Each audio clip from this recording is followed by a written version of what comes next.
Asyafaqah alal khalqi kullihim, punya empati, punya kasih sayang ke semua makhluk.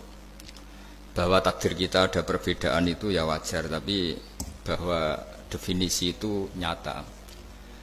Tadi beliau menyebut termasuk satu saudara atau satu komunitas dengan makhluk-makhluk Allah yang lain. Pernah suatu saat Nabi memuji ada seorang nakal itu, diterima tobatnya Allah karena di jalan ketemu anjing, kemudian ngasih minum anjing itu dan Allah mengampuni. Meskipun secara hukum usul fikih tidak bisa digeneralisir, misalnya kalau minumin anjing 1 surga, kalau 100 tambah surga. Nanti lupa minumin manusia gara-gara kebanyakan minumin anjing gitu. Tapi apapun itu faktanya ada cerita di hadis seperti itu. Kemudian menyangkut komunitas internasional yang beberapa diantaranya tentu beda agama, beda keyakinan. Saya mau membacakan cerita di kitab Ar-Risalah Al-Qushairiyah. Jadi saya hanya membantu referensi-referensi yang diajarkan guru-guru kita. Ar-Risalah Al-Qushairiyah adalah kitab kesayangan Mbah Maimun karena dulu mbah beliau dapat ijazah dari Sayyid Umar Sato, kakaknya Sayyid Abi Bakar Sato yang punya kitab I'anatul Thalibin. Dan kitab itu dibawa ke Indonesia sampai ke saya sebagai murid beliau. Di antara yang disebut dalam Ar-Risalah Al-Qushairiyah ini Thariqatu Ahlil Ilm, kitab Ar-Risalah Al-Qushairiyah itu. Saya baca nasnya ya, atau ibaratnya atau teksnya.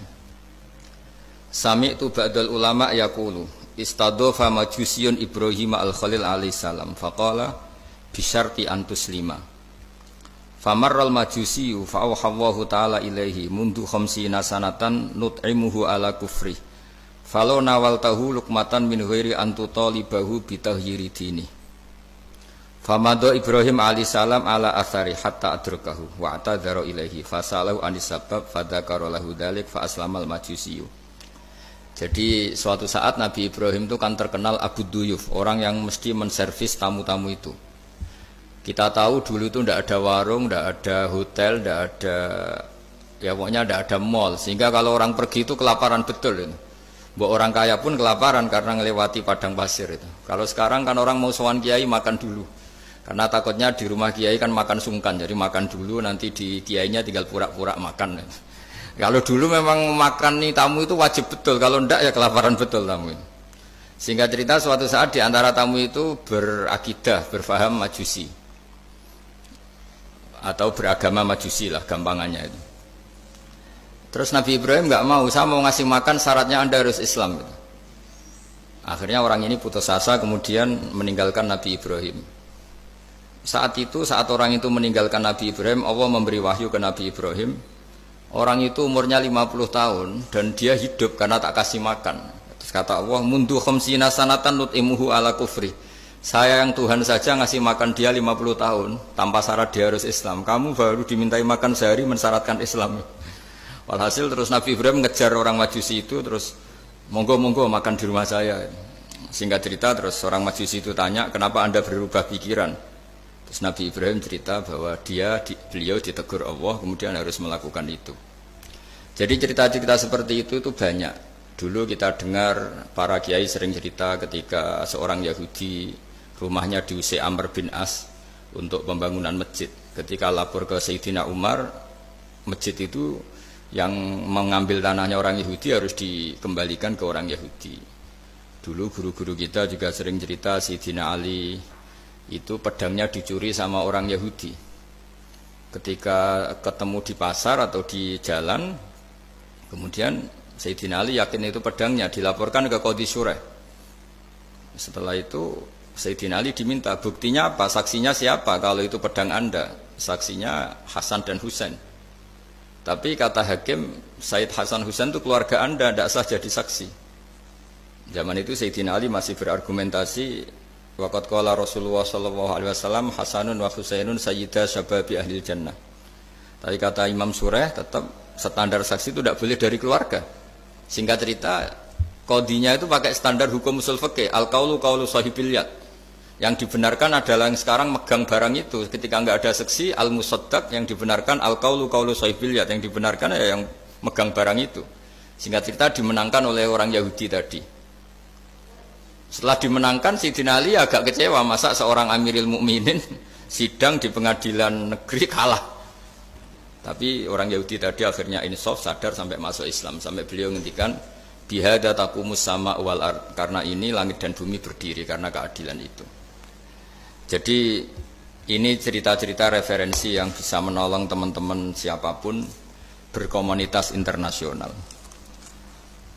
Karena pikiran saya sederhana ya, al ilmu yurisul ahwal, ilmu itu melahirkan sikap. Jadi kalau kita punya referensi yang cukup tentang toleransi, insya Allah kita hidup di mana saja punya toleransi, karena toleransi itu juga ajaran agama.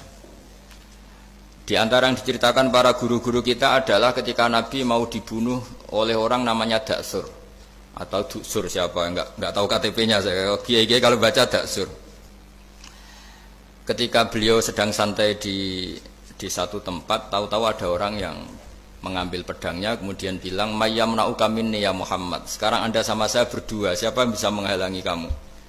Nabi dengan rileks menghentikan Allah. Kemudian si Daksur ini gemetar, pedang jatuh. Kemudian diambil Nabi. Sekarang ya Daksur, mayyamna'uka minni, yang bisa menghalangi kamu siapa? Orang itu bilang la ahada, tidak siapapun. Nabi dengan gampangnya fa'afa anhu, Nabi memaafkan. Padahal ini jenis harbi, jenis orang yang jelas punya niat bunuh.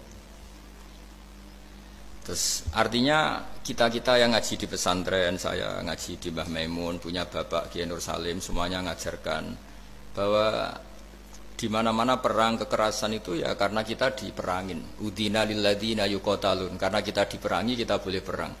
Qatilul ladzina yuqatilunakum. Jadi yang boleh kita perangi ya zaman kayak kita dulu dijajah Belanda, dijajah Jepang zaman itu. Ketika sudah tidak ada penjajahan ya alasan itu sudah hilang karena mereka tidak merangi kita. Jadi apa ya, perang ya ada konteks rasionalitasnya, damai juga ada konteks rasionalitasnya.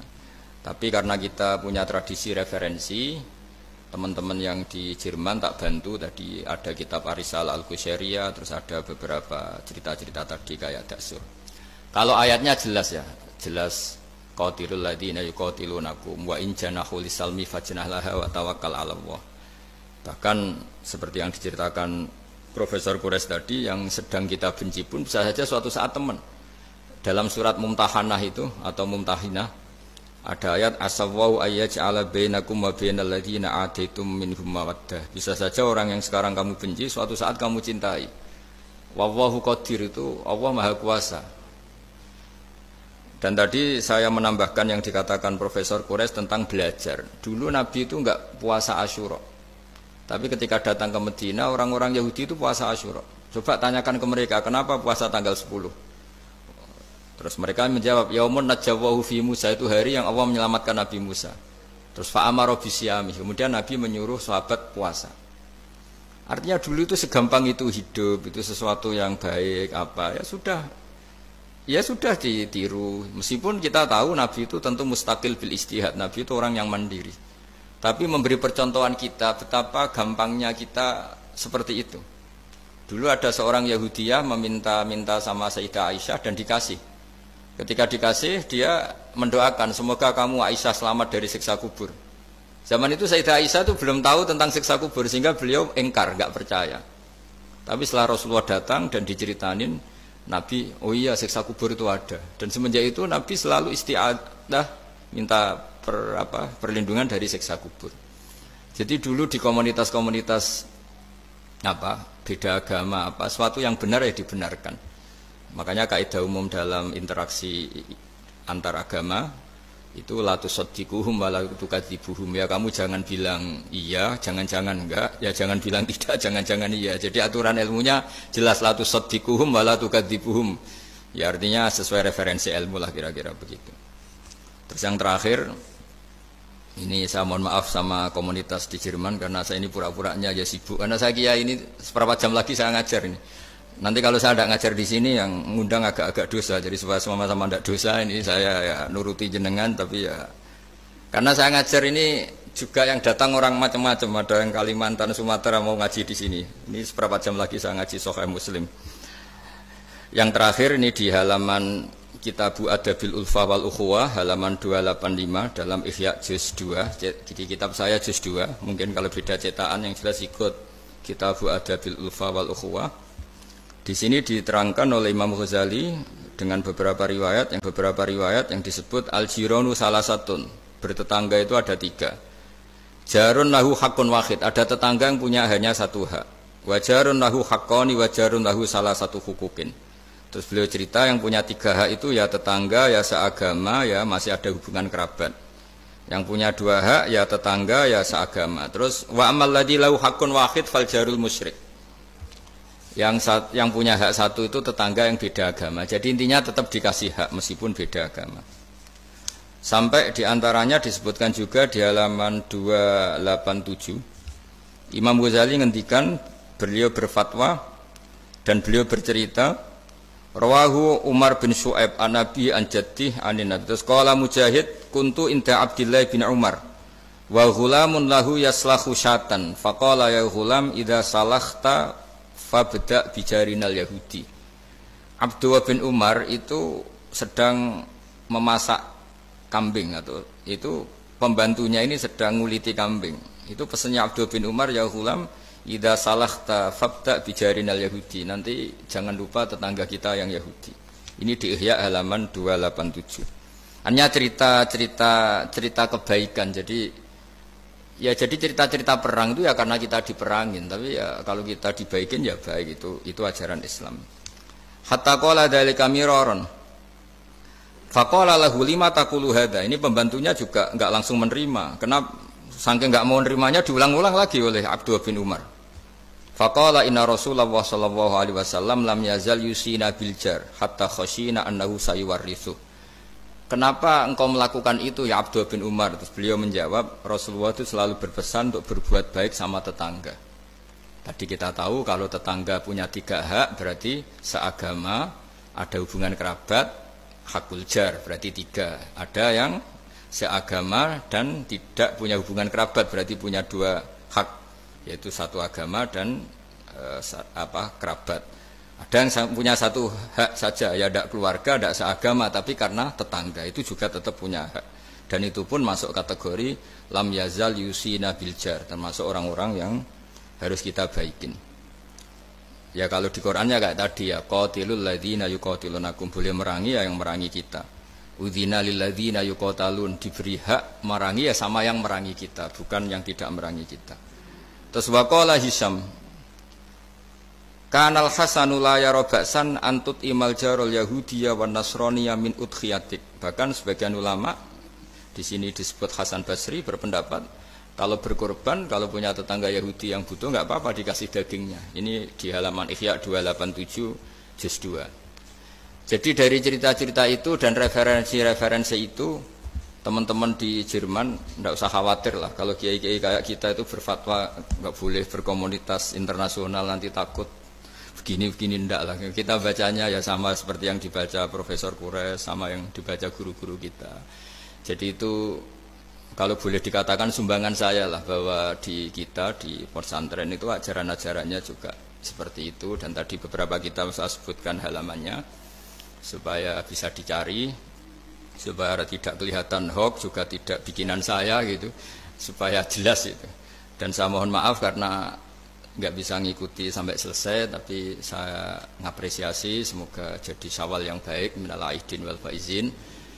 Minal aidin artinya kita kembali menjadi ahli surga. Saya termasuk yang sependapat dengan kitab yang saya baca. Dulu kita ini ahli surga karena Nabi Adam lahirnya di surga dan diciptakan di surga. Karena satu kesalahan beliau harus kembali ke bumi. Dan setelah puasa itu selesai dan diterima, kita kembali ke ahli surga lagi, maksud minal aidin, kita kembali lagi berstatus sebagai ahli surga. Dan itu dimulai dari saling memaafkan, karena yang menghalangi masuk surga itu hak adami. Manusia itu kan paling kikir untuk memaafkan orang lain, padahal kalau hak adami belum selesai itu Allah tidak mau memaafkan. Makanya syaratnya masuk surga harus kita saling memaafkan. Dengan cara seperti itu insya Allah kita minal aidin wal faizin. Jadi mohon maaf, sekali lagi mohon maaf karena saya tidak bisa ngikuti sampai selesai karena saya harus ngaji, karena bukan papa ya, memang harus. Andikan sunat itu mungkin saya tinggalkan. Mohon maaf sekali. Wassalamualaikum warahmatullahi wabarakatuh. Waalaikumsalam. Terima kasih sekali Gus Baha. Kalau misalnya untuk satu pertanyaan mungkin masih bisa Gus Baha atau Prof. Rais, karena Prof. Rais sama-sama harus tinggal 2 menit. Namun ini Gus, banyak yang nunggu. Nanti saya yang dimarahi, ini saya juga menunaikan kewajiban. Ada satu pertanyaan dari pemaparan panjenengan. Satu pertanyaan saya tunggu. Terima kasih Prof. Ini saya tanyakan langsung Prof. Saya pernah mendengar panjenengan menyampaikan tentang konsep kedamaian aktif dan pasif. Mungkin bisa dijelaskan Prof mengenai hal tersebut, khususnya dalam rangka mempersatukan hati tadi itu Prof. Baik. Jadi begini, saya beri contoh. Berdamai pasif itu Anda tidak ganggu orang. Damai aktif itu Anda memberikan sesuatu yang positif pada orang. Kalau kita berada di bus, duduk tanpa menyapa yang di samping kita, tanpa mengganggunya, kita duduk dengan baik sambil membaca atau merenung, itu terjadi kedamaian, tapi itu damai pasif. Ada yang aktif adalah Anda memberi dia, ini koran Mas mau baca, ini permen Mas, ajak dia ngobrol dan sebagainya, itu damai aktif. Nah, di Al-Qur'an itu dua-duanya ada itu. Ya, idza khatabahumul jahiluna qalu salama. Kalau mereka itu disapa oleh orang-orang jahil, mereka tinggalkan. Salama, saya berikan kedamaian, damaian pasif. Nah, ya karena itu pesannya, kalau tidak bisa memberi, jangan ambil haknya orang. Kalau tidak bisa memuji, jangan cela dia. Kalau tidak bisa membantu, jangan jerumuskan dia. Itu damai pasif dan aktif. Terima kasih. Terima kasih Prof. Quraish Shihab. Sejatinya kami ingin memohon doa juga, tetapi insya Allah sedikit insya Allah lain kali kita. Ya Prof. Quraish Shihab. Terima kasih sekali. Selalu, Prof. Terima kasih. Assalamualaikum. Terima kasih. Waalaikumsalam warahmatullahi. Sekarang kita lompat kembali ke Gus Baha. Moga-moga beliau masih berkenan menjawab pertanyaan saya. Ngapunten Gus, satu saja Gus. Panjenengan pernah menyampaikan apabila kebodohan itu merusak, tetapi sok pintar itu jauh lebih merusak. Nah, ini mungkin panjenengan berkenan menyampaikan soal itu. Tentu ada bodoh yang benar-benar nggak ditoleransi Allah Ta'ala, yaitu bodoh tentang Tuhan ya. Kita dikasih nikmat Allah, dikasih bumi untuk dipakai tanpa bayar, dikasih oksigen. Kemudian kita bodoh, nggak tahu yang memberi siapa, itu kan bodoh betul. Tapi lebih merusak lagi ketika nggak ngerti, mengklaim dirinya sebagai ngerti. Karena itu artinya kan sesuatu yang harusnya larangan dimengerti, gara-gara kamu bilang itu ilmu, itu terus diilmukan. Jadi sesuatu yang salah tapi diilmukan, itu lebih ngeri karena menyesatkan. Saya beri contoh misalnya begini, kita di pondok itu kan ngaji jelimet lah. Jelimet itu ya detail gitu. Sehingga kita tahu lah bodoh yang paling nggak ditoleransi itu bodoh tentang Allah. Sehingga ketika pertama kita ngaji, awalu wajibin alal insan ma'rifatullah, pertama yang harus kita tahu itu Allah. Kita sebagai warga negara Indonesia saja tahu presidennya siapa, bupati kita siapa. Masa di buminya Allah tidak tahu yang bikin siapa, itu kan kebangetan. Itu bodoh, itu merusak, terutama bodoh dalam hal-hal yang harus ngerti, yaitu tadi ma'rifatullah. Tapi juga ada yang lebih fatal lagi, tidak ngerti tapi menyesatkan dengan klaim ngerti. Itu yang umat Islam zaman Imam Ghazali itu selalu mengingatkan bahayanya filsafat yang menyesatkan. Misalnya teori tentang Tuhan, Tuhan itu logos terus begini, itu jeluwimet sampai yang dengarkan aja nggak paham, yang ngomong juga masih nggak paham, apalagi yang mendengarkan. Tapi itu kan mengkaburkan teori Tuhan yang sejelimet itu. Padahal Tuhan bisa ditemukan dengan cara yang mudah. Tuhan itu siapa? Ya, yang pokoknya yang menciptakan langit bumi itu namanya Tuhan. Tuhan itu siapa? Yang wujudnya paling awal itu namanya Tuhan. Tapi gara-gara diberi penjelasan seakan-akan jelimet ilmiah, padahal itu nggak benar, itu hanya nggak benar. Nah, itu lebih ngeri lagi karena orang akan bertuhan dengan cara yang salah. Ya kira-kira gitulah contoh ekstrimnya. Terus saya gimana? Terus saya nambahi tadi. Udah cukup ya? Selama akidah Anda tetap terjaga, maka bisa saja mau ucapkan greeting selamat Natal, boleh saja. Karena akidah Anda, bahkan kalau saya mau berkata selamat Natal, itu di Quran ada selamat Natal. Yang pertama mengucapkan selamat Natal itu Isa alaihissalam. Di Quran dikatakan waktu dia lahir, wassalamun alayya yauma wulidtu wa yauma amutu wa yauma ub'atsu hayya. Salam sejahtera bagiku pada hari kelahiranku. Itu selamat Natal. Tapi kita tetap percaya bahwa dalam akidah Isa adalah bukan anak Allah, dia adalah Rasul. Itu sebenarnya problem ini hanya di Asia Tenggara. Di Mesir itu Grand Sheikh Al-Azhar pergi berkunjung ke itu ucapkan selamat. Kita bergembira dengan kegembiraan mereka, tetapi tidak mengganggu akidah.